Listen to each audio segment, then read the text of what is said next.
នំមីដែរធ្វើមកពីដំឡូងខ្មែរយើងគាត់ផ្ញើមកជូនបងប្អូនភៀសសឹកយើង10កែយកទៅចែកភៀសសឹកក្មេងៗអញ្ចឹងគាត់សប្បាយចិត្តខ្លាំងមែនតើញ៉ាំទៅឡើងឆ្ងាញ់សម្បីតែពូបារាំងក៏ញ៉ាំជំនួយដែរលេបជំនួយឲ្យពូបារាំង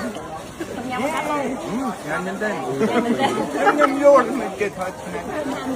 អូនភៀសសឹកទៅដល់កន្លែងណាគាត់អាចរៀនបានដែរឲ្យតែមានគ្រូបង្រៀនកន្លែងភៀសសឹកមួយនេះរៀបចំបានល្អមែនតើបងប្អូននំដលងរបស់ក្រុមហ៊ុនមីដាសនេះខ្ញុំបានយកទៅចែកភៀសសឹកយើងអូយច្រើនណាស់បងប្អូនព្រោះមួយកែរបស់គាត់ហ្នឹងគឺច្រើនកញ្ចប់ខ្លាំងមែនតើមានកាបូបមកស្រេចសំខាន់នំហ្នឹងធ្វើមកពីដំឡូងខ្មែរយើងតាំងពីផ្ដើមធ្វើជំនួយមកខ្ញុំបណ្ឌិតដែរអីវ៉ាន់ដែលយើងទិញចូលហ្នឹងធ្វើមិនយើងប្រើប្រាស់លុយជំនួយឲ្យចំណេញសេដ្ឋកិច្ចរបស់យើងមិនថាខ្ញុំមិនថាបងប្អូនទាំងអស់គ្នាទេពួកយើងគឺសុទ្ធតែហត់ដូចគ្នាក្នុងកលៈទេសៈនេះទោះជាពួកយើងហត់ក៏អាចឈប់បានដែរយើងត្រូវតែតស៊ូជាមួយគ្នាទៅមុខទៀតយើងនៅតែសាមគ្គីគ្នាល្អពួកគេធ្វើអីយើងអត់បានទេបងប្អូន